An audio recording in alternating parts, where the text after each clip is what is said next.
Bien, je vous propose de démarrer. Au niveau du son, c'est correct? Parfait. Un peu plus fort encore. Bon, je crois que c'est l'âge, hein, c'est l'âge qui fait ça. C'est l'âge qui fait ça? Donc, bonsoir à toutes et tous. Merci pour votre participation à la conférence de ce soir. Conférence qui, je le rappelle, se déroule dans le cadre de l'exposition L'Habitat d'hier à aujourd'hui, qui a été inaugurée vendredi dernier et qui restera visible, ici même, jusqu'au 17 décembre prochain. L'objectif de cette exposition est de nous interroger collectivement sur notre manière d'habiter. Quel habitat occupons-nous ou souhaitons-nous occuper à l'avenir? Et quelles conséquences de ce choix d'habiter sur notre environnement et sur notre manière de vivre ensemble, de faire société? Cette réflexion part du postulat, qui fait aujourd'hui plutôt consensus, que le modèle de développement qui a prévalu depuis l'après-guerre dans nos territoires ruraux et qui a majoritairement consisté à construire de l'habitat pavillonnaire en périphérie des communes, a vécu. Il a été permis et soutenu par la démocratisation de la voiture individuelle, par l'accès à des ressources énergétiques et en matières premières importantes, mais malheureusement très peu renouvelables, recyclables ou réemployables, dont on mesure aujourd'hui les limites en termes de durabilité et d'empreinte environnementale. Ce modèle de développement a été fortement consommateur d'espaces naturels, agricoles ou forestiers, et n'a pas répondu ni anticipé la diversité des besoins en logement, qui se fait de plus en plus prégnante face à la diminution constatée de la taille des ménages et au vieillissement de la population. Il a par ailleurs mis à mal nos centres-villes, nos centres-bourgs et cœurs de village qui ont souffert, tous, à des degrés divers, et perdu de cette diversité et de cette intensité qui entretient et alimente leur vitalité. Dans un contexte sociodémographique de faible intensité, on va dire ça comme ça pour les Vosges, donc on perd des habitants malheureusement, il nous faut construire moins, construire mieux, et en priorité, réhabiliter, réemployer le bâti existant, l'adapter pour répondre aux enjeux et aux besoins de notre époque. C'est là toute la stratégie que mène la communauté d'agglomération d'Épinal qui s'emploie à mettre en œuvre à travers les actions développées au titre de sa politique climat-air-énergie et de sa politique habitat. Construire moins et mieux, je disais, donc habiter autrement pour réduire son empreinte environnementale et répondre aux enjeux collectifs, ce sont les thèmes que nous vous proposons d'aborder ce soir en compagnie de deux de nos invités. Nous ont fait le plaisir de répondre présent, monsieur Eric Vasseur, qui est assis juste là, ébéniste, designer, lauréat du concours Lépine pour la conception de l'héliodôme, dont il nous fera la présentation détaillée en seconde partie de conférence, et monsieur Vincent Lalande, du bureau d'études IMAE, qui est ingénieur, architecte et expert en conception de bâtiments à faible impact environnemental, et à qui je laisse la parole pour cette conférence. Merci. Bonne conférence à tous. Merci. Alors, je fais une petite correction, je ne suis pas architecte. Tu m'as fait... Pardon. Ouais. Du coup, je m'appelle effectivement Vincent, je suis ingénieur bois, mais je suis aussi, et beaucoup plus, charpentier en fait. J'ai entrepris de manière artisanale de me dire, est-ce que moi aussi je peux bâtir? Et du coup, assez rapidement, je me suis retrouvé à n'utiliser que du bois peu transformé, des bottes de paille, de la terre, à la fois parce que c'est ce qui me faisait un peu plus écho, et en même temps, c'est parce que ça répondait à un vrai besoin auprès des gens qui finalement mobilisaient un peu mes compétences. Aujourd'hui, je travaille dans un bureau d'études parce que bureau d'études, ce qu'on appelle bureau d'études thermiques. Donc c'est en gros quand on conçoit un bâtiment, il y a toute une équipe de maîtrise d'œuvre. Souvent il y a un architecte, après il y a un peu de structure, après il y a un peu de thermique. Et le but du jeu, c'était de me lever le matin avec l'impression d'œuvrer pour faire un petit peu plus que 2 ou 3 maisons par an. Et quand on est maître d'œuvre, c'est sûr qu'on n'a pas tous les sacs de sable, tous les tas de bois, toute la manutention et le temps de travail qu'on a sur chantier. Mais pour autant, on a aussi cette responsabilité d'orienter le bâtiment. Donc vous l'aurez compris, je suis un petit peu plus technicien que poète. Pour autant j'ai du coup plus l'habitude de parler de technique, de parler à des architectes, des entreprises. Là, je ne savais pas exactement quel auditoire j'aurais. Et le petit objectif que je m'étais fixé en faisant cette présentation, c'était de finalement porter une histoire, de vous dire un petit peu ce qui, moi, motive dans cette aventure. Et en fait, c'est quoi la place du bâtiment? Quel impact peut avoir le bâtiment? Non seulement on parle d'énergie, on parle d'architecture, mais en fait, on parle aussi d'une histoire. Qu'est-ce qu'on laissera dans 100 ans? Qu'est-ce qu'on aura modelé de nos territoires grâce au bâtiment? Et c'est un petit peu cette ligne directrice que je vais essayer de tenir. Mais comme j'y suis moins habitué, j'ai besoin de mes notes, donc de temps en temps, je vais regarder l'écran. Et vous m'en excuserez. Voilà. Donc on rentre dans le dur. Là, c'est les petites diapos pas agréables à voir. Et bien tout simplement, alors, je vais avoir besoin de Tout simple. Est-ce que vous m'entendez? Alors le diagramme que vous voyez là, c'est ni plus ni moins que les 9 limites planétaires qu'on a en ressources et qu'on ne doit pas dépasser. Pour être capable de se dire, mon univers, mon environnement sera toujours vivable dans 10, 20, 50, 100, 200 ans, 1000 ans. Bon, ben vous voyez qu'il y en a déjà 6 qui sont dépassées, dont certaines très largement, il ne reste plus que 3. Je fais juste une petite aparté, j'espère que je serai dans le bon temps. Vous voyez cette limite planétaire là, qui est celle-ci. On en a beaucoup parlé dans les années 90. Et on a agi. On en est où? On en est au top.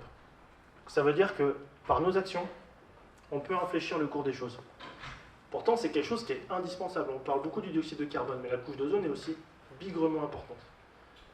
Et voilà, c'est un petit laïus qui me semble important. Ça veut dire que, ok, on est beaucoup dans le rouge, mais ok, on peut aussi très très vite redescendre. Parce que dans les années 90, 95, la couche d'ozone, il n'en restait plus grand-chose. Enfin, surtout à certains endroits. Voilà, donc là, on est sur des limites planétaires, sur des choses plus larges que l'énergie. Mais il y a une part de ce diagramme-là, qui est la concentration en CO2 de notre atmosphère, qui est un petit peu représentée dans ce diagramme. Ça, c'est à peu près, les émissions de carbone qu'il faudrait qu'on tienne d'ici à 2050, d'ici à 2100, pardon, pour se limiter à 1,5 degré. Les politiques actuelles ne nous permettent pas d'imaginer qu'on arriverait à descendre plus bas que je crois que c'est les 3 degrés, 3 degrés et demi. Donc globalement, ça veut dire qu'on va aboutir à des choses pas très drôles, qu'on connaît de plus en plus, des ouragans, des tempêtes de sable, des inondations, des sécheresses sans nom, des incendies, des inondations, y compris dans des zones qu'on n'avait pas l'habitude de voir inondées. On en entend de plus en plus parler en France. Et en fait, c'est pas que ailleurs, c'est chez nous. Et je me permets de faire ce petit parallèle, à la fois pour faire rire, mais en même temps pas forcément. C'est que on ressent le corps humain commence à être brûlé, se dégrade à partir de 41 degrés de température intérieure. La douleur n'arrive qu'à 44 degrés. Ça veut dire qu'on commence à se dégrader, on commence à pourrir, à souffrir, alors même qu'on n'en a pas la sensation. À 48 degrés, on est quasiment mort. Et il faut se rendre compte que 45 degrés, 55 degrés, ben en fait c'est un peu la température de la viande qu'on cuit. Et du coup, ça veut dire que dans certaines zones du globe, de manière constante, les conditions environnantes nous mettront dans cette situation-là. Sur globalement toute la zone qui borde l'équateur, et pour certaines parties aussi des hémisphères. Par exemple, il y a certains modèles qui donnent des températures extrêmes à Rennes, oui, monsieur, dame, là où tous les Parisiens migrent, les gens du sud qui souffrent de la chaleur, qui aujourd'hui vont plus dans les endroits de Bretagne, par exemple, mais qui oublient de dire que en fait, la Méditerranée, elle sait déjà un petit peu se gérer face aux chaleurs, même s'il va y faire chaud. Donc partout, on y aura droit. Partout, partout, partout. Et puis aujourd'hui, je crois qu'on est un petit 7 milliards. En 2050, il faudra se dire que ça, il faut le multiplier, on sera un peu plus de nombre. Donc ça veut dire des mouvements de masse, on sera beaucoup plus nombreux à vivre ces conditions-là. Et donc normalement, là j'étais assez vite, on peut en parler des heures, mais en théorie, là on a le moral dans les baskets, et on se dit, bordel, il n'y a rien à faire. Et en fait, c'est très très bien d'avoir cette sensation-là. Parce que c'est si on est branché à cette sensation, si on la vit, si on la souffre un petit peu, que c'est ça qui nous fait bouger. C'est ça qui va nous donner envie de dire, mais ah non, c'est pas ça que je veux moi. Au quotidien, c'est pas ça que je vis. C'est pas ça que je veux vivre. J'ai envie de continuer à vivre autre chose. Et la question aujourd'hui qu'on doit se poser, que moi j'essaie de me poser tous les jours et que je me pose tous les jours, c'est comment trouver la motivation pour sortir du trou et pour le vouloir. Parce que ça aussi, c'est quelque chose d'assez important. Donc il y a plusieurs façons de voir les choses. Chaque personne sera différente à cet endroit-là. Il y a beaucoup de discours sur la technique et le rationnel, la conception, les performances, l'efficacité, le côté très, très scientifique de la chose, qui est un bon côté fondamentalement. Mais je ne suis pas pertinent que quand on était gamin, on arrivait à nous faire des des miracles, allons nous embarquer avec des faits rationnels. Et je pense qu'aujourd'hui, quand on est adulte, on est un peu pareil. Et je suis intimement persuadé que ce qui nous bouge, ce sera plutôt une histoire commune, ou pas, qui pourra être différente selon les zones du monde, qui pourra être différente selon nos cultures, mais en tout cas, quelque chose qu'on partage. Et finalement, c'est un avenir commun désirable. On l'entend hein, dans pas mal d'ouvrages. Mais finalement, cet avenir-là, ce petit écrit-là, c'est un peu comme si c'était commun à tout le monde. C'est moi, je veux quelque chose qui soit régénératif. Parce qu'aujourd'hui, non seulement il faut être neutre, mais en fait, il faut être capable de régénérer notre environnement. C'est indispensable. Et moi, j'ai envie aujourd'hui vous poser la question, et si, en dehors de tous ces aspects techniques, énergétiques, le bâtiment pourrait être un vecteur de régénération de l'environnement, de notre tissu économique, social, du lien qu'on peut apporter avec les entreprises, les artisans locaux, ou pas, cette notion de... Moi j'aimais bien me qualifier de charpentier de famille, un peu comme on l'a d'un médecin. C'est quelqu'un qui connaît la famille. En fait c'est pareil, c'est un charpentier, un plombier. Ils sont nombreux aujourd'hui ces gens-là qu'on côtoie, qui connaissent très bien notre maison, qui la connaissent des fois mieux que nous. Finalement c'est un peu ça aussi qu'on peut réimaginer de construire. Voilà. Donc c'est quoi la nouvelle histoire du bâtiment qu'on peut imaginer proposer? Et bien en fait c'est un peu ça. Je vais partir là. Donc, je les mets en petit parce que le but du jeu c'est que vous ne les voyez pas trop, mais vous les connaissez, hein, Saint-Gobain, Point P, machin. Donc ça c'est un petit peu un univers de bâtiment qui est hyper standardisé, très rationnel. Ils surfent sur la vague de l'énergie parce qu'ils doivent le faire, mais en fait ce qui leur importe c'est de vendre, c'est tout simplement ça. Et c'est pas un mal hein, en soi. Par contre on sait tout à fait où ça nous a emmené. Peut-être qu'à terme ils arriveront à construire des maisons passives hyper performantes qui ne consommeront pas grand chose.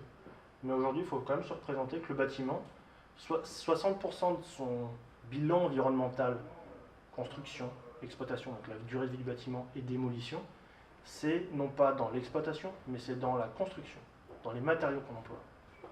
Et eux, ils ont sont tout morts. Ils sont tout morts. Et en plus de ça, le lien social, le côté humain qu'on revendique dans la construction quand même, en fait, on ne l'intègre pas du tout.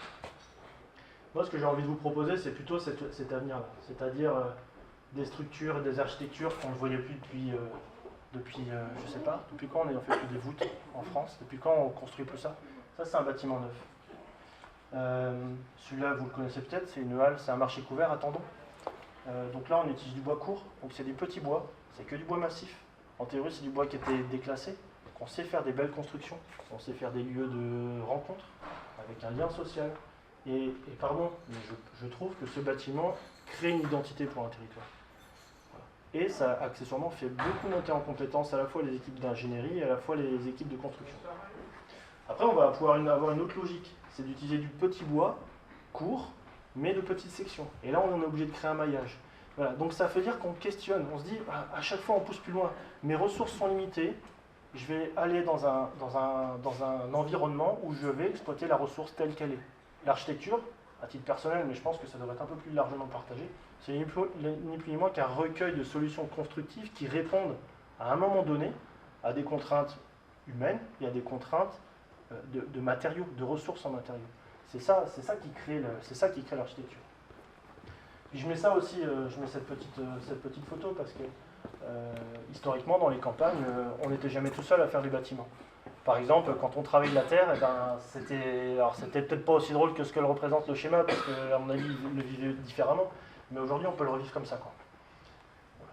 Bon, il y a cet aspect aussi bois local, aller couper des bois juste ce qu'il faut, du bon bois là où il en faut et pas de bois là où il en faut pas. C'est aussi une façon de voir les choses. J'avais besoin, le thème étant rattaché à l'empreinte environnementale, je me suis dit ce serait pas mal de la recentrer. C'est quoi l'empreinte environnementale? Elle ne se résume pas uniquement au carbone. Le carbone, il doit être où? Il doit être là, pardon. Donc en fait, le carbone, si on limite que à ça, c'est-à-dire tout ce foin, cette énergie qu'on met dans les réglementations thermiques, environnementales et ainsi de suite, globalement, il est à peu près que là. Mais en fait, il y a plein de choses. Il y a l'occupation des sols, appauvrissement de l'ozone, il y a quoi, pollution chimique, et ainsi de suite, il y a plein de choses. Donc ça, finalement, c'est tout un plafond environnemental qui correspond grosso modo en fait, aux 9 limites planétaires, grosso modo. Mais en fait, il y a aussi un autre plancher. Donc là, on a un plafond à ne pas dépasser, on a aussi un plancher. Et celui-là, c'est important de ne pas le dépasser non plus. Et ça, c'est le côté humain de la chose. Donc, en gros, aujourd'hui, ce qu'il faudrait, c'est réussir à placer chacun de nos projets sur ce donut.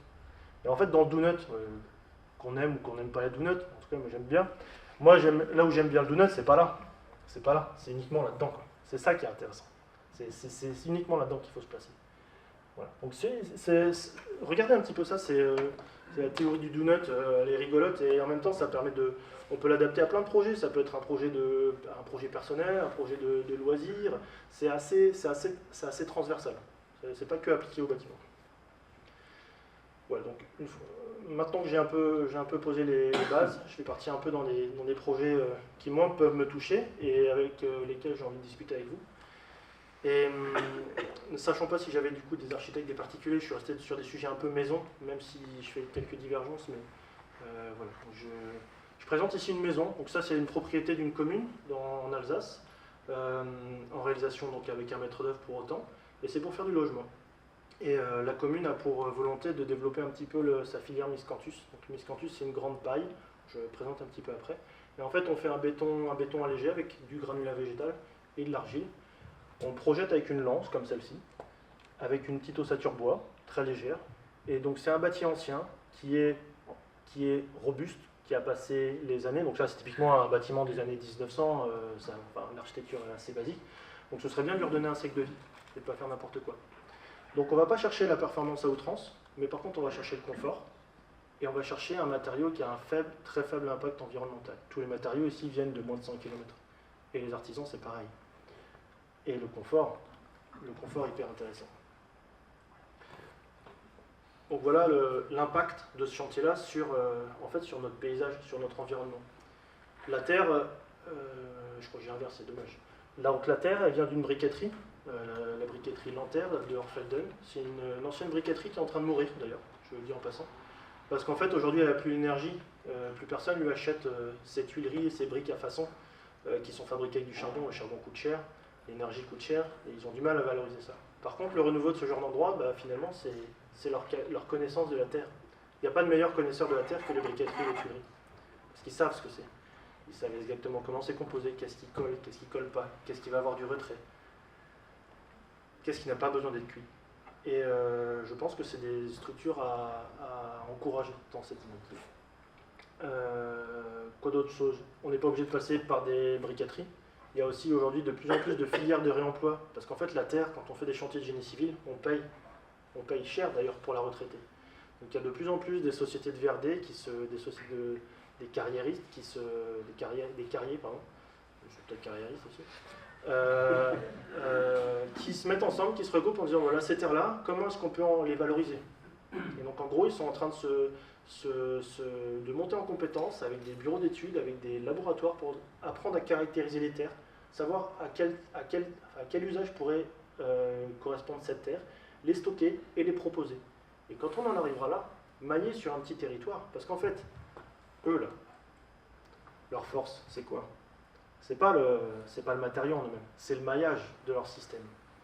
Ils sont hyper optimisés, c'est ça qui leur donne leur force. Le jour où on peut réussir à rivaliser avec un maillage similaire et un matériau d'autant plus performant, on arrivera peut-être correctement à rivaliser. C'est un peu ça qu'il faut chercher.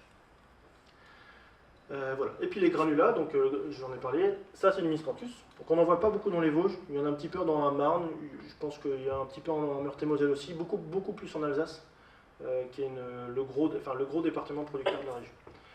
Donc on s'en sert essentiellement pour faire de la biomasse, mais c'est un petit peu bête, parce que en fait on le relâche dans l'atmosphère. Donc autant le stocker dans la maison, c'est ça qui est important. Et moi, ce que je trouve bien aussi, on parle beaucoup, nous on va dire à Épinal, on a une grosse usine de fibres de bois, donc rigide et semi-rigide. Ça c'est super.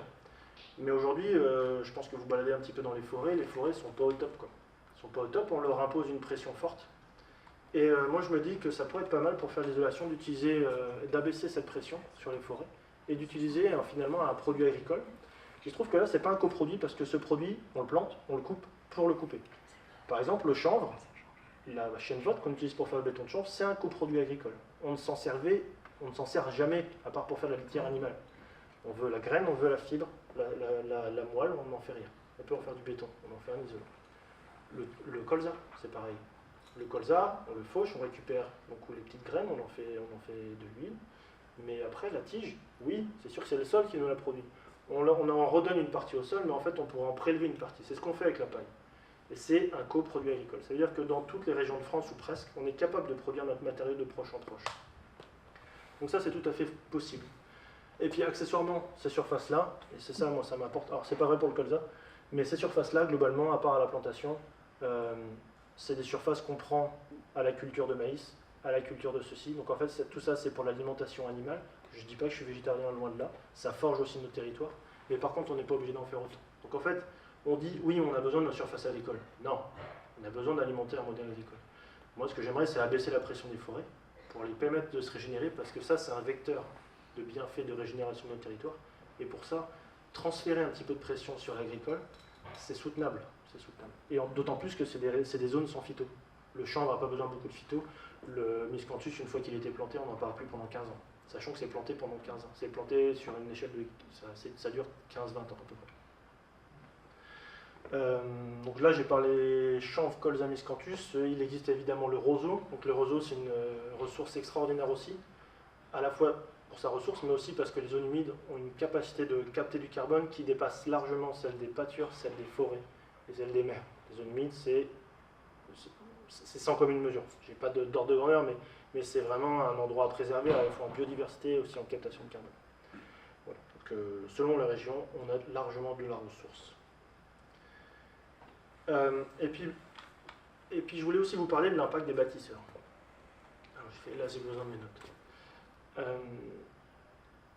Le savoir-faire, je considère aujourd'hui que le savoir-faire est au cœur de l'acte de bâtir. Le modèle contemporain aujourd'hui, il transfère la valeur du bâtiment dans la notion de produit et de son cadre d'application. C'est-à-dire que le système d'ossature acier, laine au rouleau, panneaux, plaques de plâtre, peinture, ça ne nous donne plus de capacité d'imaginer. Entre guillemets, on est obligé de respecter la fiche d'application telle que c'est fait. Et c'est exactement ce qui est enseigné à tous les entrepreneurs dans les centres de formation. Enfin, les futurs entrepreneurs, les futurs ouvriers dans les centres de formation. Je vais taper aussi sur la fibre de bois. Ça n'a pas de raison. La tenue dimensionnelle, en fait, on la connaît. Et on sait qu'on ne peut pas faire des miracles avec tout ça. L'isolation, on connaît les côtés techniques, on ne va pas se poser la question. Parce qu'en fait, c'est écrit dans la fiche, on doit le respecter. Et on ne se pose plus de questions sur comment on va vivre le matériau. Ce qui n'était pas du tout le cas. Là, je pense qu'une bonne partie des projets que vous avez là, y compris les bâtiments des années 70 avec du béton, je peux vous garantir que tous les bureaux, toute cette ingénierie qui a été mobilisée pour construire ces bâtiments-là, ils réfléchissaient à leur matériau. Aujourd'hui, on n'y réfléchit plus beaucoup. Tout ça, c'est délégué au centre de recherche de fabricants. C'est un peu la culture du plug and play. C'est pas écrit. S'il faut réfléchir, moi je peux pas. En fait, il y a aussi beaucoup d'entreprises qui se défaussent à cet endroit-là. Et accessoirement, quelques commanditaires aussi.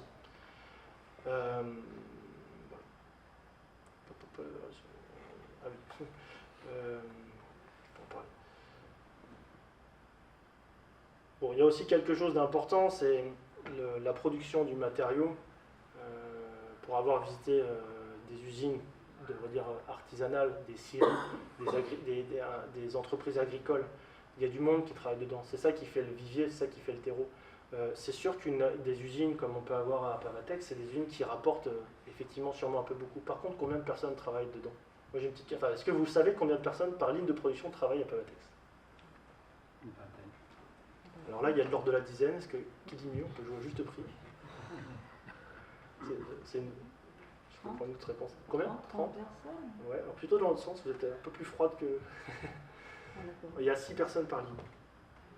C'est quoi l'impact sur le territoire en termes de... Alors par contre, c'est des gens qui sont hautement qualifiés, il n'y a pas de souci là-dessus. Là, je parlais de savoir-faire, ils sont qualifiés. Par contre, c'est l'impact. L'impact que peut avoir ce modèle-là. Alors qu'en fait, donc c'est des gens hautement qualifiés, mais en petite quantité. Moi, j'aurais préférence de dire, on multiplie les compétences, à la fois dans le savoir-faire et à la fois dans le nombre de personnes qui portent ces compétences. Parce que c'est ça qui va améliorer nos habitats au fur et à mesure. Qui pourra faire en sorte que quand vous aurez une demande envers une entreprise, et ben cette entreprise aura la ressource en interne pour répondre à votre besoin. Et ce n'est pas un besoin qu'il va aller chercher dans un catalogue, c'est un besoin qu'il va aller chercher dans ses mains, dans son expérience, son savoir-faire et son vécu. Et les disponibilités qu'il a aussi en ressources. Parce que selon le temps qu'on a, selon l'environnement, le tissu économique qu'on peut avoir, on ne va pas avoir les mêmes ressources. Et pourquoi j'ai voulu présenter ça? C'est toujours sur le béton de terre, donc, bah là c'était moi. Et ce que je voulais vous dire, c'est qu'en fait, quand on est devant ce genre de procédé, bah en fait on se pose plein de questions, c'est super. Parce qu'on comprend les choses, on comprend comment on peut projeter, on fait des expériences pour que ça fonctionne bien. On va qualifier la terre, on va regarder si elle colle, si elle est suffisamment liquide, si elle passe bien dans la machine. Le client qui est là, il va poser plein de questions. Lui, il s'est engagé, mais en fait, il a les miquettes, il a grave les miquettes parce que le terre chanvre, il n'en a jamais entendu parler. Il nous a fait confiance, et c'est ça qui est beau. En fait, il fait confiance, et du coup, on est obligé de répondre à cette confiance. Et du coup, on est plusieurs, on vient regarder quel débit pour être certain de la masse volumique. Voilà, on se pose des vraies questions. On veut aboutir à un produit qui soit qualitatif, qui aille au bout de la durée de vie du bâtiment. Et c'est ça qui fait monter en compétence ces artisans. Là, il n'y a pas que des chefs d'entreprise là sur ces photos-là. Loin de là.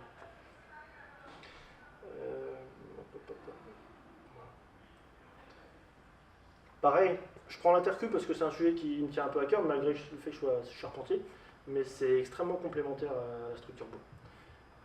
Après, il y a le côté un petit peu, il y a le côté scientifique, enfin très, très terre à terre, mais il y a aussi le côté sensible qu'on essaye à travers ces matrices d'essai d'objectiver. C'est-à-dire qu'une terre, c'est quoi en fait? Une terre, c'est ni plus ni moins que des granulats, c'est du sable, des cailloux, des petits cailloux. Et puis dedans, il y a des argiles qui vont coller ces petits cailloux. Et en fait, en fonction de la quantité d'eau, bah, qu'est-ce que ça va donner? En fonction de la manière dont on le met en œuvre, qu'est-ce que ça va donner? Et c'est comme ça qu'on sait se dire, bah, cette terre-là, je peux m'en servir pour faire ça, ça et ça. Par contre, ça, je ne peux pas. Alors qu'en fait, aujourd'hui, comment on perçoit cette chose-là? Bah, là, ce produit-là, il est fait pour faire ça, tout simplement. Des fois, on en arrive dans des choses complètement ubuesques. Par exemple, je pense que vous connaissez le Fermacell. C'est un équivalent des plaques de plâtre en gypse de cellulose, beaucoup plus solide. Et on s'en sert pour faire des murs, on s'en sert pour faire des plafonds, mais mince, on n'a pas d'avis technique pour faire un rempart. Quel dommage. Parce qu'en fait, ça marche pareil. Voilà, c'est des cas de figure comme ça qui sont un petit peu... on en arrive à marcher sur la tête, quoi. Alors qu'en fait, on fait nos expériences. On fait nos expériences, on avance. Et là, ok, on n'est pas couvert. Mais en fait, l'expérience fait, et on sait montrer des gages de par notre compétence, de par le savoir-faire des artisans, on sait montrer, on sait donner des gages de qualité, des gages de sécurité à qui le demande. Et c'est ça qui est important de se dire. Et quand je dis on, bah en fait, faut se dire que ce mouvement-là dont j'essaie de vous parler, ce mouvement de bâtisseurs et bâtisseuses qui essaient d'agir en comprenant leur métier, en comprenant les ressources dont elles disposent pour réaliser des bâtiments comme celui-ci ou comme d'autres, bah en fait, ils commencent à être de plus en plus nombreux. Ils sont formés tout partout à travers la France. Maintenant, il y a des formations professionnelles courtes, il y a des formations longues en éco-construction, en restauration du patrimoine bâti. Voilà. Il y a de la compétence. Il y a des BTS qui sont lancés. Faut faire confiance maintenant. Il y a plein de gens sur le territoire qui commencent à être de plus en plus compétents. Il y a des filières sur la terre crue qui se montent. Il y a des filières sur la construction paille qui se montent. Il y a des réflexions d'industrialisation, de semi-industrialisation, de production de matériaux. On commence largement à avoir la ressource. Et c'est ça qui ça me donne des frissons, j'en ai des frissons. Parce que je sais qu'il n'y a pas de raison, aujourd'hui on a tout à fait les moyens d'y arriver. Donc là j'ai parlé un peu du factuel, un peu de théorie, mais en fait je pense aussi qu'il faut essayer de trouver à son endroit les choses qu'on trouve belles, parce que c'est ça aussi qui motive, c'est ça qui va nous donner envie de s'engager et de faire confiance et de mettre un petit pied dans le vide où finalement tout seul comme ça, si on n'avait pas eu quelque chose de plus beau après, on n'aurait pas pris le risque, quoi. Voilà, et ça c'est ma petite photo, donc ça c'est le chantier c'est ce chantier là qu'on a eu fini, et quand on avait fini, en fait je sais pas pourquoi il y a une coccinelle qui s'était posée et je trouve qu'elle était pas mal. Elle est un peu poussiéreuse, mais donc ça c'est un enduit terre paille, il n'y a pas de chaud, c'est sur un béton de terre allégé et voilà. Moi j'ai trouvé ce petit moment beau, je l'ai capté, je vous le partage. L'impact sur le bâtiment, il est aussi de plusieurs ordres. Là je vous partage une posture d'un architecte qui s'appelle Mathias Knoblauch. Et lui il a pour principe de dédier 1% du budget du maître d'ouvrage à une création d'artisanat d'art. J'ai vu un tout petit détail dans les WC, je ne sais pas si... Allez-y. Il y a une toute petite patère composé, fabriqué par probablement le Xylolab. Et ben, c'est excessivement important. C'est-à-dire que vous dédiez une toute petite part de votre budget à discuter avec une des entreprises ou plusieurs entreprises pour faire autre chose que du bâtiment. Et là, on s'éclate. En fait, on va pouvoir créer quoi? On va créer des petites tomates, on va pouvoir fabriquer des lustres. Ici, on fait une banquette. Voilà. L'artisan, il n'est pas juste là pour faire de l'efficace, il est aussi là pour faire du gratuit. Ah, vous allez le payer? Non. D'accord. Mais finalement, si vous lui donnez la possibilité d'exprimer ses compétences et son savoir-faire, et que vous lui donnez, enfin, qu'il a cette confiance-là, je suis intimement persuadé que le prix, à ce moment-là, compte plus pour elle ou lui, et pas non plus pour le client. Et c'est ça qu'il faut se dire. Je quitte un petit peu la terre, quoique. Là, j'avais envie de raconter une autre histoire, qui est de se dire, et si on arrivait à se passer de béton? Mais attention, hein, pas juste pour faire la construction bois, même en dessous, là. Même en dessous de nos pieds. En dessous de nos pieds, il y a une quantité de béton folle. En vrai, on pourrait utiliser de la terre. Bon, il y a un moment, ça n'apporte pas toujours suffisamment. Et du coup, là, je voulais vous présenter un projet de ce même architecte, Mathias Knoblauch, qui a dû réaliser, enfin, à qui on a demandé de réaliser une cabane dans un centre comment ça s'appelle, un centre d'éducation à la nature. Et donc, c'est un petit pavillon couvert, un petit peu un préau. Et tout simplement, il s'est lancé dans cette expérience de créer des fondations en pieux battus.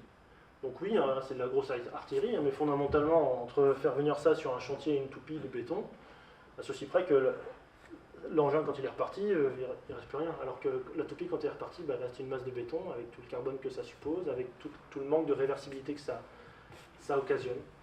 Et voilà, donc là, on est sur une phase d'implantation, il y a les pieux qui sont arrivés, qui ont été sélectionnés en forêt, et la mise en œuvre de ces pieux.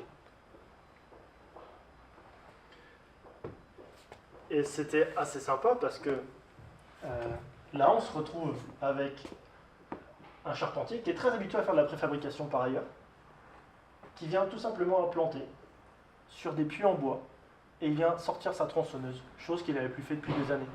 Parce qu'en fait, tout est toujours taillé nif-nif, il n'y a jamais de problème. Aujourd'hui, de moins en moins, j'espère.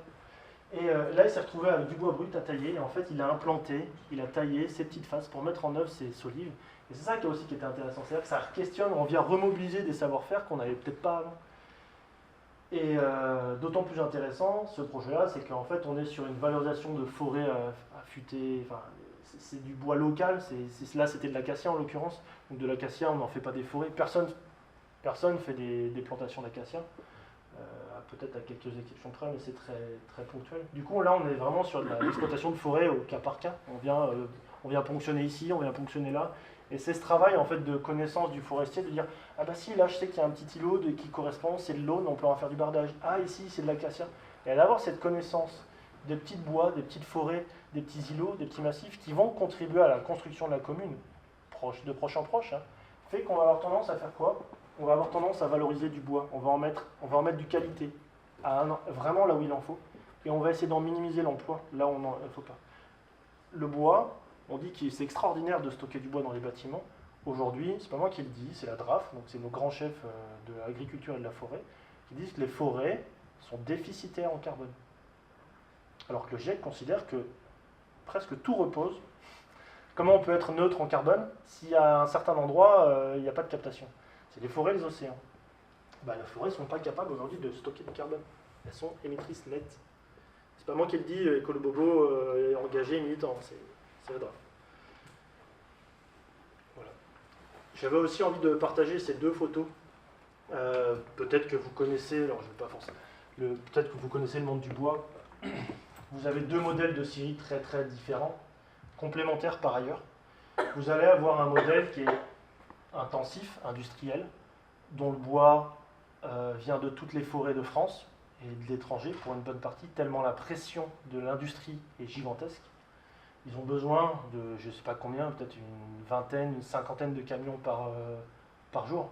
Norske Skog mange pour la centrale à cogénération 50 camions de bois par jour. S'imaginer ce que ça donne.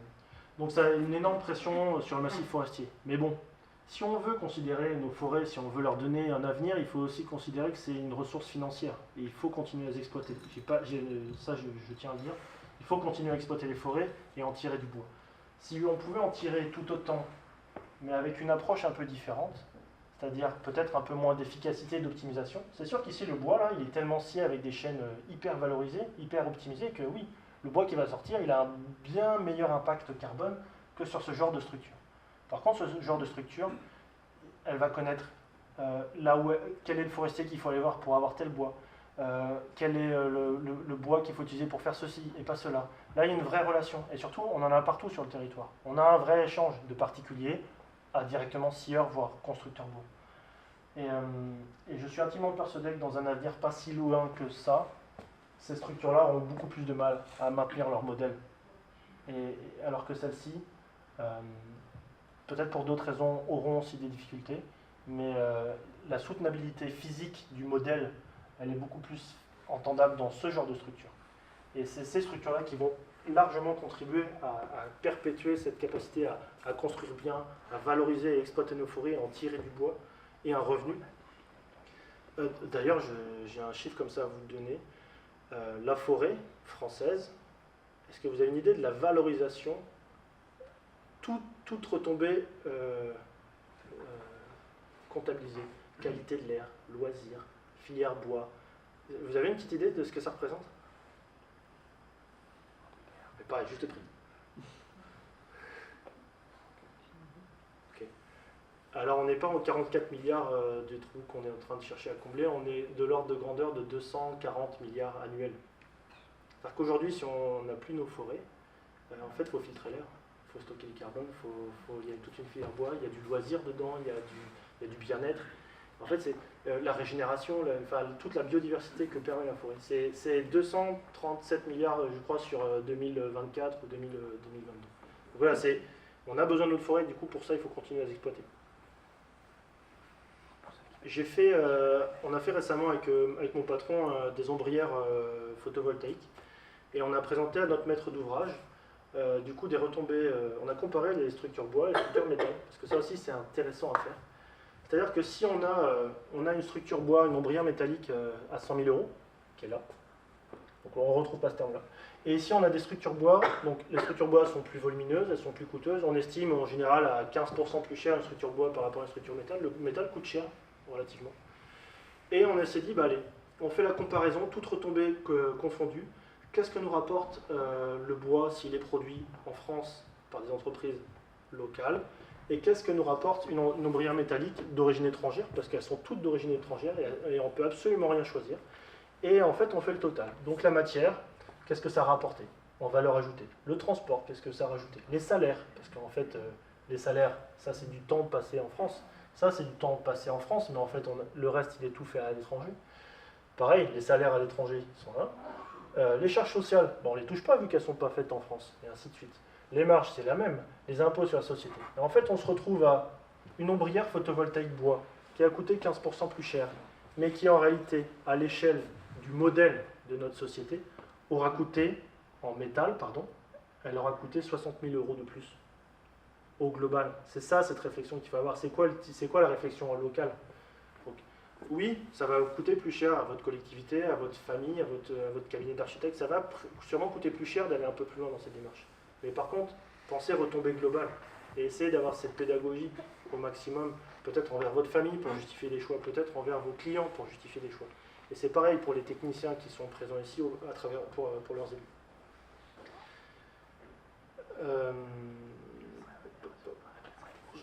Une autre chose que j'avais envie de partager, c'est est-ce qu'on arriverait un jour à reproduire du bâti de qualité quand on n'aura plus de pétrole? Comment on fait si on n'a pas de grue, si on n'a pas d'engin de levage, et qu'est-ce qu'on fait? Et bien là, c'est tout simplement des bâtiments, donc on est sur des portiques en bois, je sais plus, je crois qu'il y avait 18 mètres de portée, et l'agriculteur, il nous avait demandé de faire ça, c'était un agriculteur du village, il n'y a pas de raison qu'il aille chercher quelqu'un d'autre que le charpentier du village. Par contre, quand il m'a demandé comment j'allais le lever, je lui ai dit bah, je vais me débrouiller, j'ai pas besoin de... Parce qu'en fait, il voulait jouer avec son manuscopique. Je lui ai dit bah non, tu m'excuseras, mais moi j'ai pas envie de travailler avec un tracteur qui me tourne dans les oreilles 8 heures pendant la journée. Je vais me débrouiller, t'inquiète pas. Et donc voilà où on en arrive. C'est-à-dire que là, on s'est levé, on s'est travaillé aujourd'hui à la main, à lever des bâtisses, des portiques, des pannes en hauteur, on travaille en sécurité, on peut lever jusqu'à plusieurs tonnes, à plusieurs quand même, et en fait ça marche bien. Ça marche bien à la fois en termes de qualité de réalisation, mais ça marche bien en termes de rentabilité économique. Parce qu'en fait, quand on n'a pas besoin d'un engin plus de 1 heure par jour, mais en fait on le paye quand même, c'est quasiment la même chose. Alors que là, bon, l'investissement est rentabilisé. Donc voilà, faut se projeter en fait. Ce monde-là, qu'on peut percevoir comme étant un peu flippant, et ben en fait on peut aussi en trouver des avantages, des choses qui nous bougent, et c'est tout à fait réalisable. Par contre, c'est vrai que j'en discutais tout à l'heure avec Adrien, si je pouvais garder mes batteries, tous les métaux rares qu'il y a dans les batteries pour faire des trous, pour mettre des vis, ce serait quand même pas mal. Parce que ça, j'ai pas envie de le faire à la main. C'est pareil, j'ai pas envie de scier des planches à la main. Avoir des bossus, des aveugles comme on avait dans les Vosges, dans toutes les séries des Vosges, j'en ai pas envie. J'ai pas envie d'avoir déjà de vivre ça moi, j'ai pas envie d'obliger des gens à vivre ça. Voilà. Donc, faisons des choix éclairés et réfléchissons à quel endroit on peut faire des économies de mobilisation d'énergie. Donc là j'ai parlé évidemment de terre, j'ai parlé de bois, et je vais parler du coup un peu dans la lancée de paille, parce que c'est un matériau qui a tout à grandir. C'est un procédé, je ne sais pas si vous connaissez, mais la construction paille est bien cadrée aujourd'hui. Elle est relativement diffusée, y compris chez les majors de la construction. Et on en parle beaucoup pour la construction, pas trop, mais de plus en plus on en causait pour la rénovation. Et là, j'avais envie de présenter un projet hyper basique. Donc c'est du parpaing, un petit peu de la brique de vin, assez basique, très peu qualitatif, à qui on a remis une double peau. Donc là, il y a des bottes de paille dans les murs, des bottes de paille en toiture. Et on a tout bardé parce que le climat était un petit peu dur, donc on n'a pas pris le risque d'enduire les bottes de paille à l'extérieur parce que c'était fort humide, fort venteux. Donc voilà, c'est cette qualité de compétence d'artisan qui dit non, là on n'y va pas, on n'est pas en sécurité. À notre sens, les conditions ne sont pas réunies pour que le système que vous me demandez de mettre en œuvre soit garanti sur une suffisamment longue durée. Oui, c'est vrai, vous pouvez, si vous voulez, refaire vos enduits de temps en temps, mais je pense que, en l'occurrence, le particulier, il était à la retraite, il avait 65 ans. Il a bien vu que faire du bardage, c'était déjà un peu chronophage. Refaire des enduits tous les 2 ans, comme on faisait sur les bâtisses uniquement enduites à la terre, c'est un peu chronophage, ça demande de l'investissement. Donc voilà, ça c'est des exemples aussi qui sont réalisables. Il n'y a pas de préfabrication, c'est pareil, on peut voir les deux. Il y a de la préfa, il y a de l'industrialisé, du semi-industriel, et à la fois il y a l'artisanat. Vous pouvez mettre le curseur où vous voulez.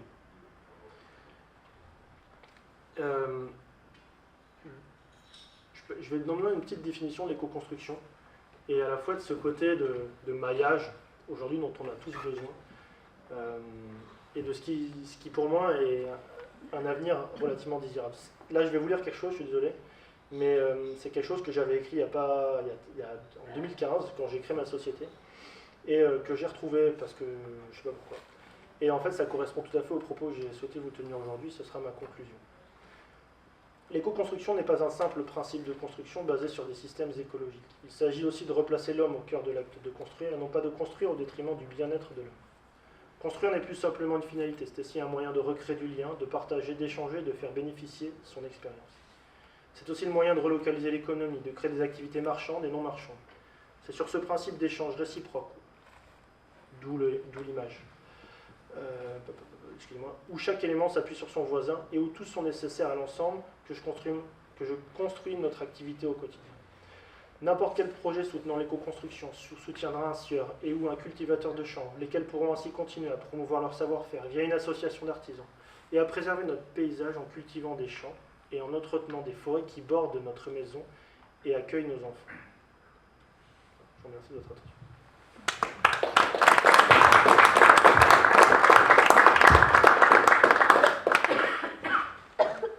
Et je passe la parole à M. Lasserre.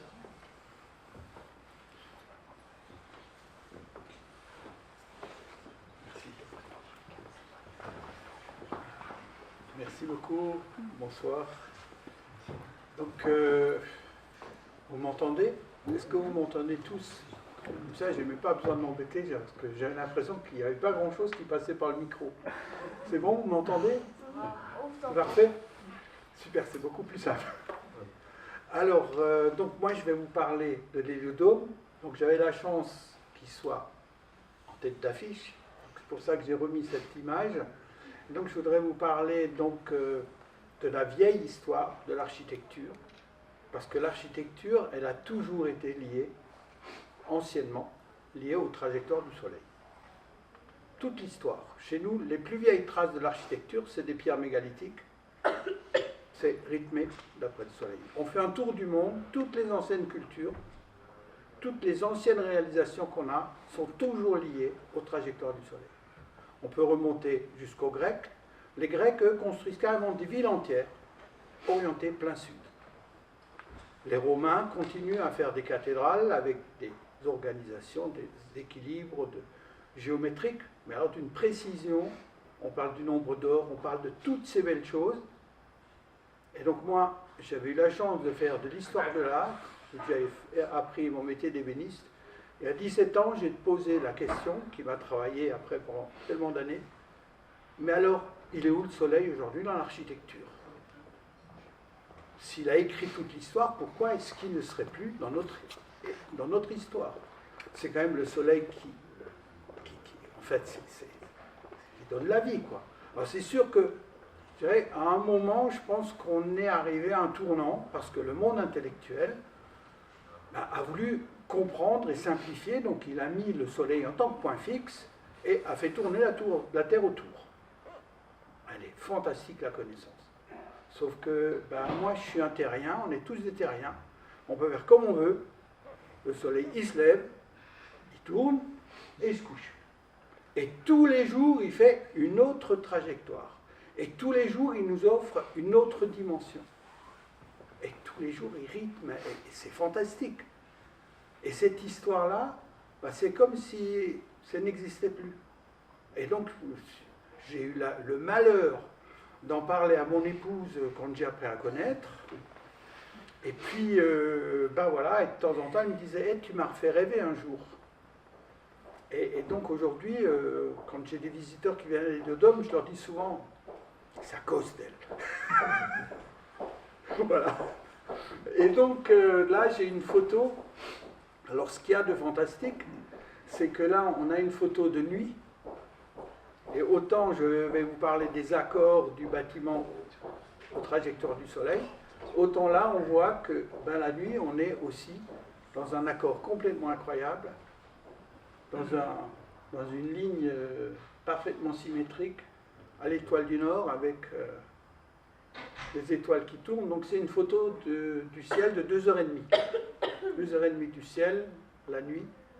Voilà comment nos étoiles tournent, comment la Terre est complètement accordée, le Nord est complètement accordé à l'étoile du Nord, quoi. Donc là, on est dans cette notion d'accord céleste. Donc là, on est dans la nuit.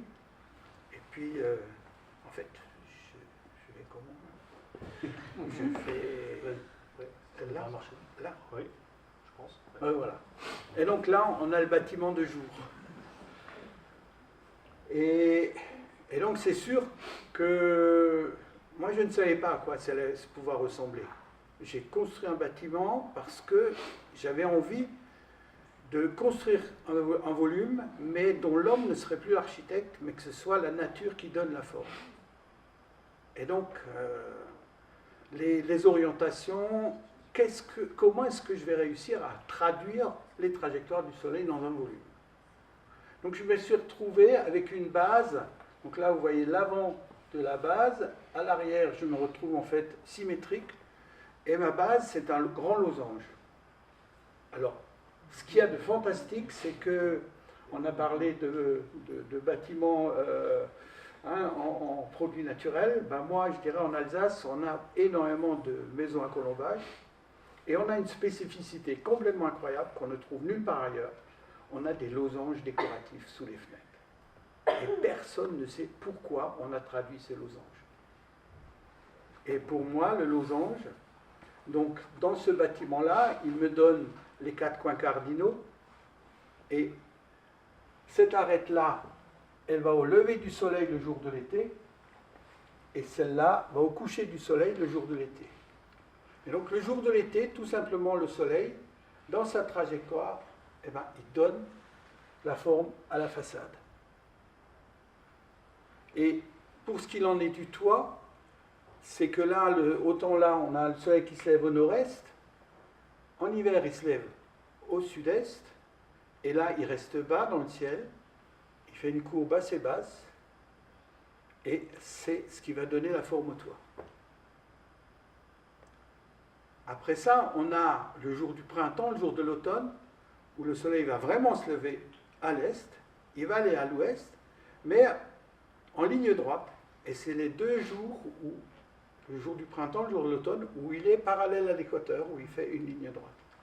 Alors ce que je veux montrer, c'est que cette belle forme, elle est aussi simple que ça. Voilà à la maison, le jour de l'été, le soleil sculpte la façade. Le jour de l'hiver, le soleil se lève et me sculpte le dos. Le jour du printemps, le jour de l'automne, 2 fois par an, le soleil se lève à l'est, il est parallèle à l'équateur, il se couche à l'ouest. Voilà. C'est aussi simple que ça. Et qu'est-ce que c'est que le temps? La notion du temps. Si je pars de l'été, je vais à l'automne et je rentre dans l'hiver. Je ressors au printemps et je vais à l'été. Voilà le rythme du temps, la respiration, c'est ce qu'on voit dans la nature, cette belle respiration. La vie sur Terre. Alors ce qu'il y a de fantastique, c'est que ce que je vous montre là, vous ne l'avez peut-être jamais vu. Pourtant, dans les années 80, on nous avait bien proposé, ou bien dit qu'on rentrait dans l'ère de la 3D. On nous a fait un monde virtuel, mais moi j'ai envie qu'on vive cette 3D. Et que cette conscience-là de ce qui se passe autour de nous puisse être exprimée dans la 3D. Et donc voilà. Alors, en fait, quand on construit un bâtiment comme ça, on se dit, mais attends, ça sert à quoi tout ça? Parce que si la nature fait ça, en fait, ça ne va pas être très intéressant.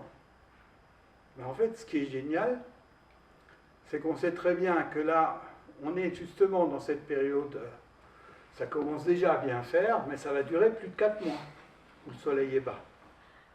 Autant en été, pendant 4 mois, il est haut. Pendant 4 mois, il tangente ma façade, laisse mon bâtiment complètement à l'ombre. Par contre, pendant les 4 mois d'hiver, le moindre rayon de soleil remplit complètement le volume. Et donc, c'est là où on a quelque chose d'assez fantastique, c'est qu'on a ce rythme, cette accélération au moment du printemps et de l'automne, où tout d'un coup ça va très vite, les journées se raccourcissent très vite, et puis à un moment les journées se rallongent très vite. Et après, pendant 4 mois, on est en été, alors bien sûr ça bouge un peu, mais très peu, et en hiver c'est pareil, et bien là, on sait bien, là, à 5 heures il fait nuit, et ben on va en prendre encore pour 2 mois ou 3 mois. Puis après, ça, tout d'un coup, le jour va revenir, quoi. Et donc c'est ce qui valide en fait une architecture comme celle-là, parce que effectivement en hiver quand le soleil est bas, on va être complètement ensoleillé, et en été quand le soleil est haut, on va être complètement à l'ombre. Donc juste vous montrer donc, ce que je vous ai montré avant avec mes mains uniquement, là on peut imaginer à quoi ressemble le toit. Donc il faut voir en hiver le soleil tangente le bâtiment.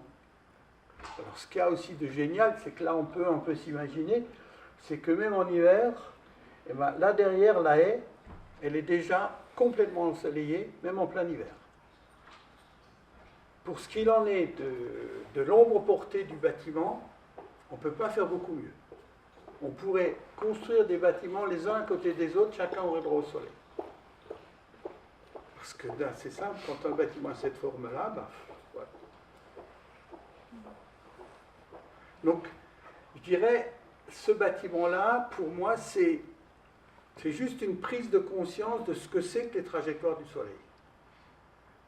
Mon but n'a pas du tout été de vouloir construire ce type de bâtiment, mais essayer de voir qu'est-ce qu'on peut faire avec cette idée, comment est-ce que cette idée-là peut nous permettre de mieux accorder tout type de bâtiment.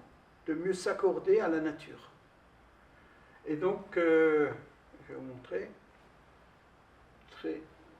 Ouais, donc ça c'est encore une fois le bâtiment. Encore. Juste pour que vous puissiez un peu mieux vous imaginer comment il est. Voilà. Alors là, c'est juste pour vous remontrer aussi. Donc l'analème, c'est encore une fois repartir sur l'idée du soleil. Alors l'analème, ce qui est incroyable, c'est que les plus vieilles photos qu'on a trouvées de l'analème, alors que c'est un phénomène qui existe depuis toujours, les plus vieilles photos qu'on a trouvées, elles sont de 2001. C'est assez incroyable. Pourquoi est-ce que personne n'a pris un appareil photo et a pris une photo tous les jours à la même heure du ciel en ayant le soleil? Vous voyez, bon, il y a des moments où là, il n'y a rien entre parce que là, il y a des nuages. Autrement, en un an, le soleil, il est là en bas en hiver et puis il monte en été, puis redescend. Voilà. Il fait ce rythme-là dans l'année.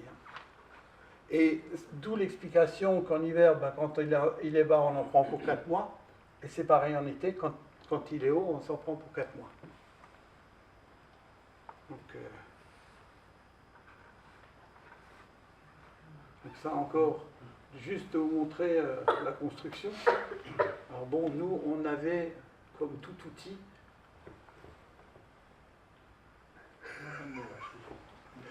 voilà. Et tout a pu se construire parce que quelque part, aussi complexe que le bâtiment paraît, on voit bien que tout est fait avec des matériaux sans grande... Voilà.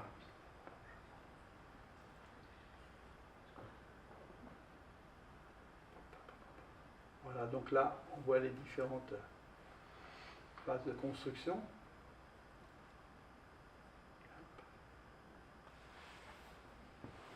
Donc, je tenais à vous montrer ça. Donc ça, c'est de façon simpliste, telle qu'on a l'habitude de voir, sans pouvoir l'expliquer dans la troisième dimension. Le soleil en été, qui est donc au-dessus, qui va raser la façade. Au printemps, à l'automne, qui va être dans l'axe du bâtiment. Et en hiver, qui va rentrer dans le bâtiment. Donc là, c'est en fait un graphisme qui montre le taux d'ensoleillement dans le bâtiment. Donc on peut dire pendant les 4 mois d'été, on est presque pas grand-chose. Après, en 2 mois, on arrive très vite aux 4 mois d'hiver où on est complètement ensoleillé grâce à cette augmentation qui se passe en 2 mois.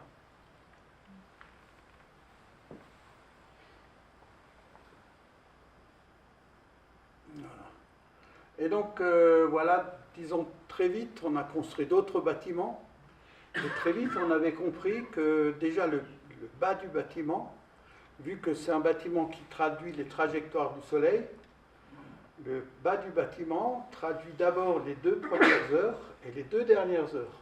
Donc, le rez-de-chaussée est quelque part apporte beaucoup moins d'énergie en hiver que le restant du bâtiment.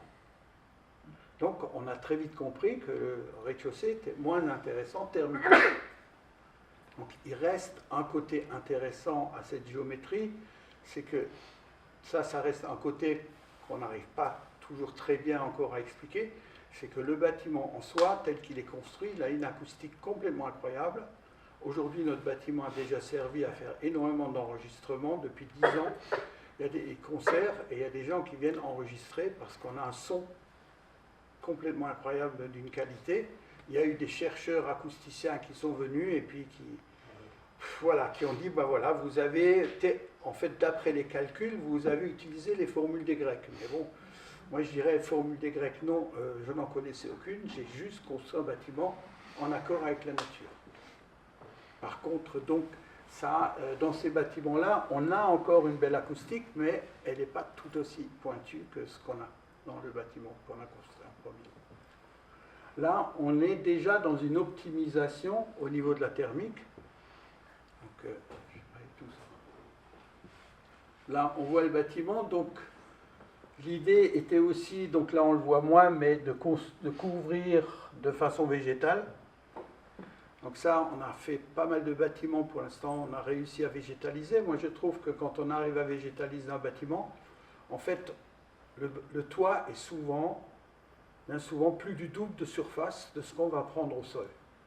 Donc quand on nous dit qu'on est en train de bétonner la nature, je trouve que quand on arrive à faire une belle toiture végétalisée, on est en train d'offrir tout à fait une très belle compensation à tout ça.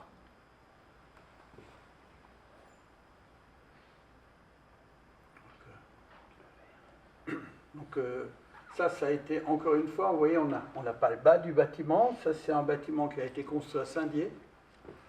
Il vient d'être revendu. Et à la fin de la présentation, je vais vous montrer le nouveau projet de la cliente. Quand on l'a construit, on a dit, mais vous ne croyez pas que c'est un peu grand? Parce que c'est énorme comme bâtiment. Et en fait, c'était pour leur retraite, quoi. Et donc, ils ont quand même fini par dire, non, c'est trop grand. Donc, ils viennent de le vendre. C'est vendu. Et à 200 mètres plus loin, ils vont en faire un plus petit. Voilà. Là, voilà. Et donc là, encore une fois, on a végétalisé le bâtiment. Donc il est en pente, donc à l'avant, il est dans la pente, et là, sur l'arrière.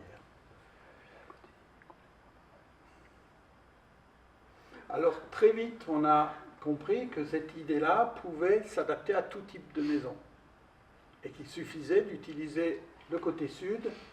Et donc là, on est en plein Besançon, dans un quartier tout à fait d'habitation. Et donc là, la haie qui a été enlevée pendant le chantier, on avait calculé que grâce à la haie, si elle reste à peu près à cette hauteur-là, il y aura l'ensoleillement jusqu'en bas. Le peu de distance qu'on a sera bon. Et donc il y aura l'intimité, tout sera là. Et comment on peut, de façon assez simple, s'adapter et trouver une solution. Donc, voilà un petit peu des... Donc entre le projet et puis après la réalisation. Donc ça, c'est juste de vous montrer la structure de la charpente à l'intérieur.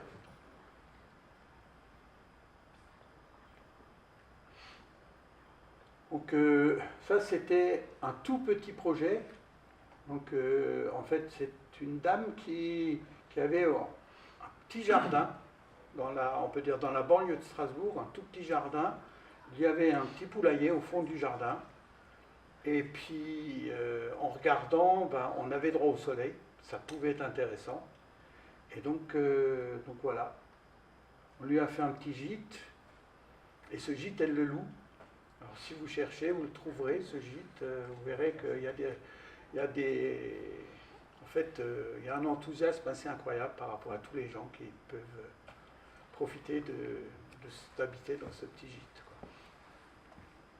Alors, juste pour vous dire, cette dame avait une chance complètement incroyable, juste pour parler aussi de choses financières.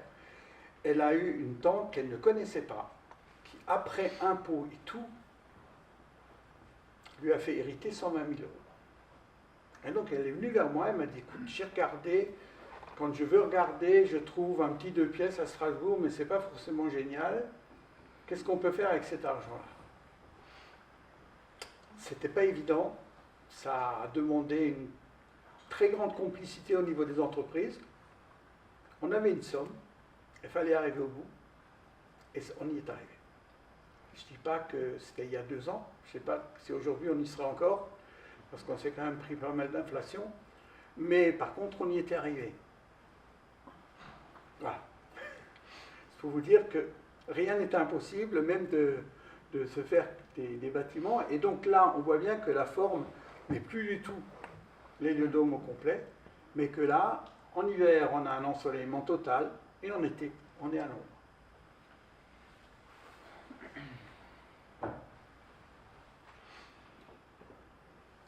Alors, ça, c'est un projet justement pour montrer comment on peut s'adapter. Là, c'est une longère en Dordogne qui se retrouve en face d'un château. Alors, bon, comment on va faire en face d'un château? Alors, bien sûr, il fallait contacter les Bâtiments de France. les bâtiments de France l'ont accordé et nous ont dit si votre verrière avait été droite, on vous aurait refusé. Mais du fait qu'elle écrit une histoire et que cette histoire-là, en fait, peut être vue, ils nous ont dit on peut voir cet agrandissement comme une aile François Ier. Vous voyez, voilà, dans l'histoire. Donc voilà, on attend le feu vert parce que, bon, en fait, le couple qui devait faire ces travaux, c'est défait. Il y a un nouveau couple qui se construit. On espère pouvoir quand même démarrer les travaux. Voilà. Alors, d'autres, juste pour vous montrer comme quoi, dans la maison traditionnelle, on peut très bien trouver la solution pour répondre. En fait, là, le projet, c'était simple, c'était de construire des petites maisons pour le troisième âge. Donc, 2 familles, une à gauche, l'autre à droite, et un personnel soignant au-dessus.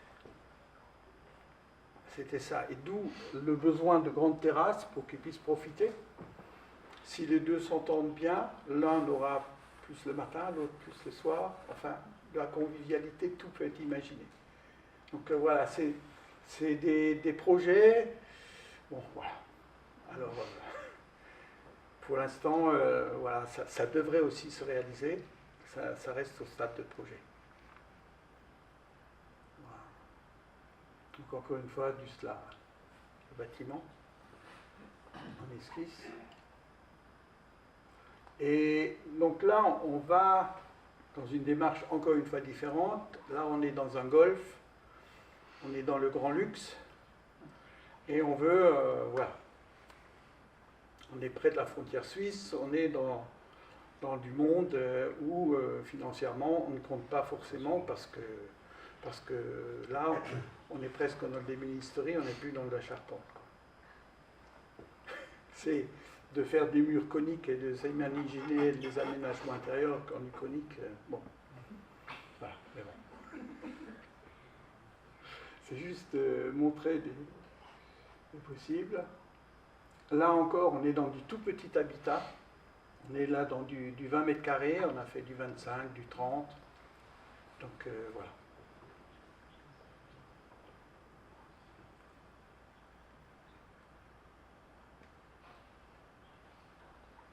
Et là, on est reparti sur l'idée de...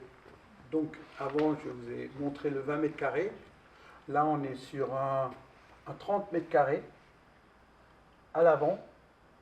Et sur l'arrière, sur une réalisation très simple pour tout ce qui est côté nuit, côté... Donc, le côté lumineux, le côté apport solaire dans l'espace de vie. Et le côté nord pour tout ce qui est chambre et tout ce qui a besoin de moins d'énergie.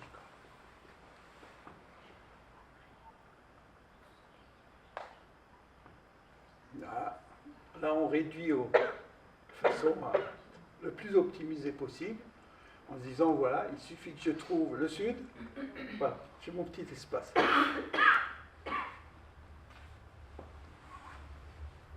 Là, ça c'est en fait c'est un centre de formation, donc qui a eu besoin aussi de pouvoir avoir des activités à l'extérieur, donc avec un grand préau. Voilà, j'ai juste quelques vues, juste pour montrer que ce n'est pas parce qu'on va construire avec le soleil qu'on ne va pas pouvoir tout accorder et tout réussir à faire tout type de bâtiment. Alors, voilà la fameuse nouvelle construction à Saint-Dié. Attendez, je vais vous la montrer un peu mieux. Voilà, donc là, encore une fois, je vais vous la montrer. Voilà, là, on voit un petit peu les différents points de vue. Voilà à quoi va ressembler la nouvelle construction de Saint-Dié. Beaucoup plus petite, beaucoup plus... Mais en fait, je pense qu'on sera pas mal efficace au niveau de l'utilisation de l'espace, des apports solaires et de tout ce qu'il faut imaginer. Voilà, juste encore Voilà, l'aménagement intérieur.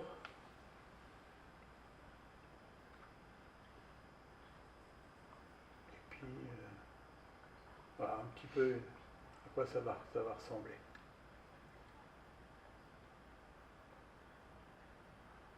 Voilà.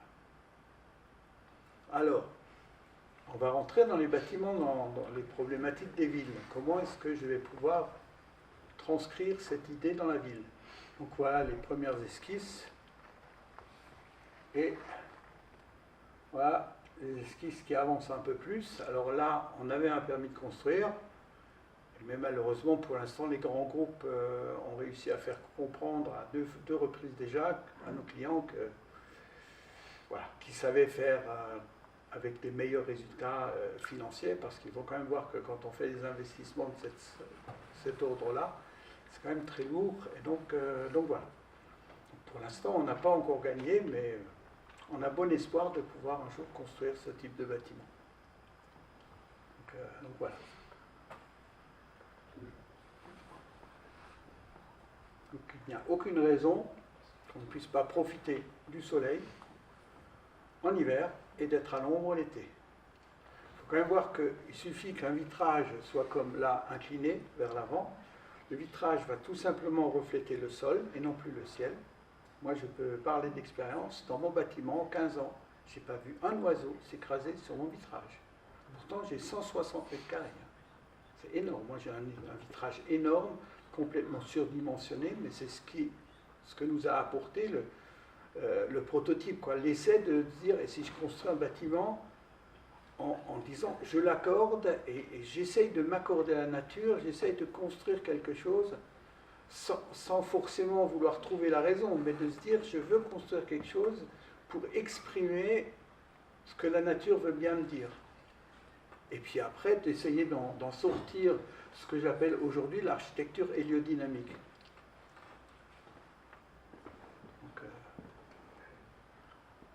Donc voilà, là on peut voir un petit peu les terrasses et comment on pourra imaginer vivre quand on aura eu la chance de construire ce type de bâtiment. Alors,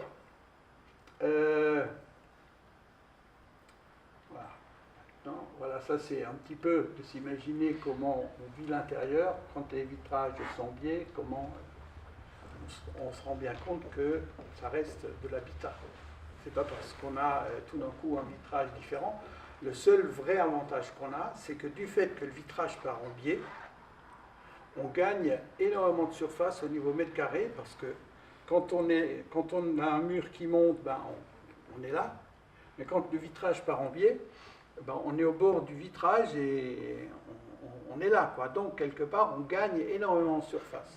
Donc, si on prenait, par exemple, ce type de façade pour faire de la réhabilitation et qu'on rajoute juste sur le haut du bâtiment sans forcément vouloir le faire des rez-de-chaussée, où on empiéterait sur l'espace du sol, mais dès le premier étage, on pourrait gagner vers l'avant.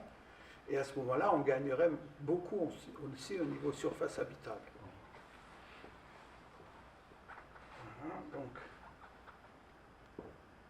Voilà. Maintenant, je voudrais vous présenter vite autre chose encore.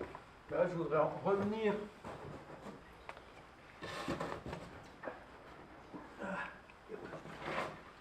vite sur...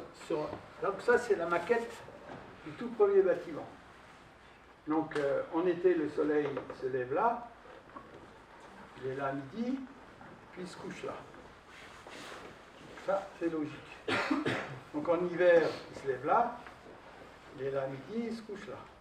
Donc, en hiver, il rentre, en été, il ne rentre pas.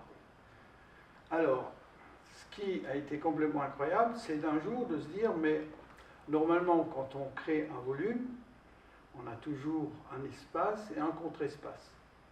Alors, c'est quoi le contre-espace de l'héliodôme? Et donc, si je mets ma baguette là, je vais essayer de le faire, pas évident. Vous voyez le haut de la baguette faire une courbe et le bas de la baguette faire une courbe inverse. Oui? Donc, on a une forme comme ça, en bas, comme ça, en haut. Donc ça veut dire que je vais pouvoir accorder les deux courbes au Soleil. Que les deux courbes soient accordées au Soleil.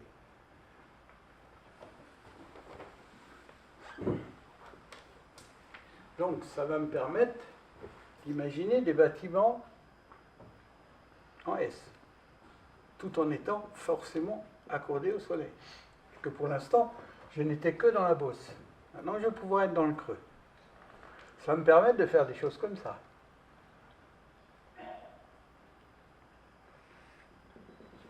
Et puis, donc voilà, donc ça c'est juste pour vous montrer, voilà, ça va pouvoir me faire ça tout en étant toujours accordé au Soleil. Et bon, là, on est accordé de façon simple. Donc ça, c'était des bureaux, bureaux, vous voyez bien les bâtiments, et puis on a tracé une façade d'agrandissement au bureau en l'accordant au Soleil.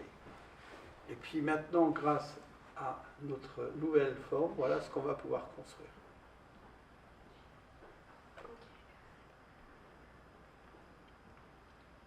Donc ça ouvre des possibilités complètement incroyables. Alors, je vais juste vous dire que c'est la première fois qu'en public, je présente le S. Parce qu'on a enfin eu le retour du brevet. Parce que j'avais d'abord sur l'héliodome juste un brevet France, qui en 2000 était tombé en désuétude, et j'ai un ami qui financièrement m'a dit, écoute, je prends le pari, on fait un brevet monde. Sauf qu'un brevet monde, ça met des années à avoir un retour. Donc le 6 août dernier, on a déjà eu le retour donc on nous a donné le brevet Europe le 6 août, donc déjà au niveau Europe, et donc l'Amérique, le Canada et les grands pays sont déjà acquis. On n'a pas encore le diplôme pour le brevet monde, mais bon, il ne va pas tarder. Mais tout ça, c'était un gros pari parce que l'idée, c'est de se dire, il faut réussir à transmettre un petit peu l'idée que je vous ai transmise, de voir comment on va pouvoir la transmettre aux constructeurs, aux architectes et à tout ce monde-là. Parce que, en fait, moi, j'ai par exemple la chance d'accueillir l'école internationale d'architecture, mais uniquement l'école internationale. Tout ce qui est architecture, en fait, non. Ils ne veulent pas en entendre parler pour l'instant. C'est un peu dommage, hein, mais voilà. Tout au début, mais je dirais que c'était quand même, mon bâtiment, donc il a quand même maintenant plus de 20 ans que je me bats avec cette idée. Donc en 2010, j'avais construit le premier, mais en 2000, quand on a parlé concours Lépine, parce que moi je ne savais pas du tout comment parler de mon projet de bâtiment, parce qu'il n'y avait rien de fait, et j'avais juste une idée, et j'avais effectivement déposé un petit brevet national, et j'avais l'habitude de faire ce genre de choses, parce que du fait que je travaillais comme designer, je savais un peu comment ça se passait. Il faut bien voir que quand je suis arrivé à l'IMPI pour leur présenter ça, on m'a dit, non monsieur, là vous vous trompez, l'horoscope c'est pas ici. Voilà comment j'ai été accueilli. Et donc, après, moi j'étais là en train de me dire, mais comment est-ce que je vais faire connaître mon idée?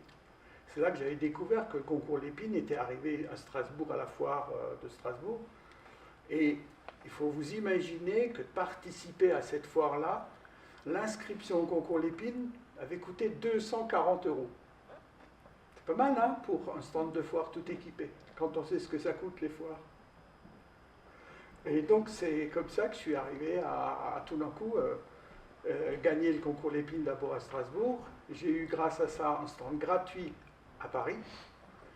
Et puis à Paris, j'ai eu droit au Grand Prix, au prix du président de la République. Et puis voilà, donc comme ça, j'ai en 2003 donc gagné le concours Lépine au niveau national. Puis en 2005, les Suisses m'ont invité à venir au Salon de Genève. Eux m'ont donné le prix Solar et en fait, ils voulaient financer le développement de l'héliodome. Et à l'époque, j'avais un président de région qu'on avait en Alsace qui était vraiment fantastique, qui s'appelait Adrien Zeller. Je ne sais pas si ça vous dit quelque chose. C'était quelqu'un de vraiment merveilleux qui faisait vraiment des choses fantastiques au niveau de la région et qui m'avait convaincu que s'il fallait le faire en Alsace, c'est que la région Alsace allait cofinancer le développement. Et une fois qu'on a commencé bien la construction du premier, qui était bien entamée, tout était là, le financement, tout était acquis. Sauf que M. Adrien Zeller est décédé, les survivants ont tout supprimé, les suivants tout supprimé. Donc voilà, donc on est parti dans une belle galère et on continue à y croire et il y a toujours à nouveau, je dirais, des complices. À tout moment, il y a toujours des nouveaux complices qui font que ce projet continue toujours d'avancer. Et on construit toujours des nouveaux bâtiments. En ce moment, il y a 4 chantiers qui, certains sont en débarrage, certains sont en phase finale. Et puis voilà, ça bouge toujours. On construit toujours et puis on a juste envie de voir comment on va réussir à rentrer, à construire dans tout type de domaine de construction. Avec ce que j'ai oublié de dire, il y avait un des bâtiments, celui qui était tout en blanc, et celui-là, il devait être construit en paille. Voilà. Voilà. Maintenant, si vous avez des questions...